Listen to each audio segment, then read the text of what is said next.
Assalamualaikum warahmatullahi wabarakatuh. Perkenalkan, nama saya Nia Nabila dengan NPM 240610403666. Saya berasal dari Prodi Bimbingan Konseling dan dari Fakultas Keguruan dan Ilmu Pendidikan. Saya membuat video ini untuk memenuhi tugas ITP yang dimana dosen pengampunya yaitu Ibu Jamila Aini Nasution, SPD MPD.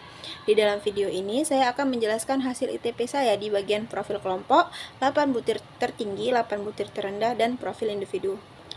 Baik, untuk yang pertama itu ada profil kelompok. Dapat kita lihat di sini secara umum nilai capaian perkembangan mahasiswa dalam kelompok ini berada pada rentang 5,3 hingga 5,7 dengan rata-rata keseluruhan pada angka 5,5. Nah, ini menunjukkan bahwa perkembangan mahasiswa dalam kelompok ini cukup merata dan bisa tergolong baik. Di mana aspek perkembangan yang menonjol atau memiliki capaian tertinggi adalah itu ada peran sosial sebagai pria atau wanita dan kesadaran tanggung jawab.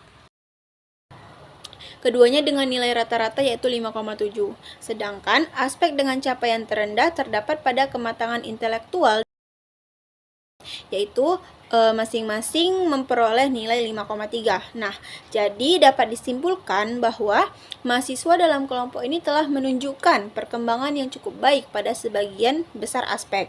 Namun tetap diperlukan upaya peningkatan pada aspek-aspek tertentu yang masih tergolong rendah agar perkembangan mahasiswa lebih seimbang dan optimal di semua aspek. Lanjut, yang kedua itu ada 8 butir tertinggi. Nah, kita lihat di sini pertama-tama, mari kita lihat grafik yang menampilkan 8 aspek perkembangan dengan tingkat capaian tertinggi. Grafik ini memperlihatkan nilai capaian masing-masing aspek yang ditandai dengan batang berwarna biru dan dibandingkan dengan rata-rata capaian yang ditunjukkan oleh garis oranye. Rata-rata capaian secara keseluruhan berada di angka 5,5. Sementara nilai tertinggi dicapai oleh aspek landasan hidup religius dengan skor 6,6. Ini menunjukkan bahwa aspek tersebut menjadi kekuatan utama dalam perkembangan yang dinilai. Selain itu, aspek kesadaran tanggung jawab dengan nilai 6,3 dan persiapan pernikahan dan hidup berkeluarga dengan nilai 6,2 juga menempati posisi 3 besar. Nah, jadi ini menunjukkan bahwa peserta atau responden memiliki kesadaran yang baik terhadap tanggung jawab pribadi maupun kesiapan dalam kehidupan berumah tangga. Aspek lainnya juga menonjol seperti wawasan dan persiapan karir serta landasan hidup religius lainnya, menunjukkan nilai yang konsisten di angka 6,0.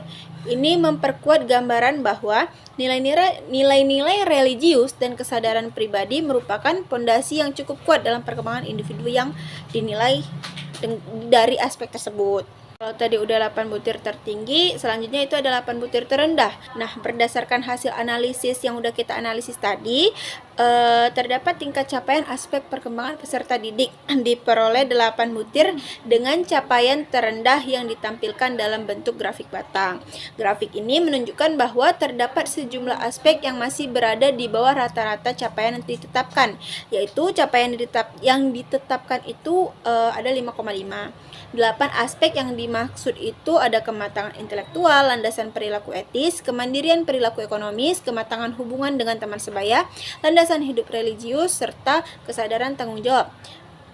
Nilai capaian dari aspek-aspek ini berkisar antara 4,7-5,1. Jadi nggak ada yang di atas nilai capaian rata-ratanya. Dengan nilai terendah terdapat pada aspek kesadaran tanggung jawab yaitu 4,7 dan beberapa aspek lainnya memiliki nilai yang sama yaitu 5,1. Nah, hasil ini mengidentifikasikan bahwa meskipun sebagian besar aspek perkembangan peserta didik sudah cukup baik, masih ada beberapa area yang perlu mendapatkan perhatian dan intervensi khususnya untuk meningkatkan kualitas perkembangan secara menyeluruh. Fokus penguatan pembinaan dan pembelajaran pada aspek ini diharapkan dapat membantu mencapai target capaian rata-rata yang diharapkan. Jadi tidak di bawah capaian rata-rata aspeknya yaitu 5,5. Baik, yang terakhir atau yang keempat itu ada profil individu. Nah, di profil individu ini diperoleh data yang menunjukkan capaian perkembangan mahasiswa pada setiap aspek yang udah kita ukur. Aspek-aspek tersebut bisa lihat di tabel, yaitu ada logika dan hasil rasional atau disingkat dengan LHR, literasi dan penalaran etis atau disingkat dengan LPE, kemampuan menyelesaikan evaluasi atau disingkat dengan KME, dan masih banyak lainnya bisa kita lihat di tabel tersebut. Nah, dari grafik yang sudah ditampilkan dapat kita lihat bahwa nilai capaian tertinggi berada pada aspek pengembangan diri dan karakter baik atau disingkat dengan PDPKB dengan nilai 6,2. Selanjutnya disusul oleh logika dan hasil rasional atau disingkat dengan LHR sebesar 6,3.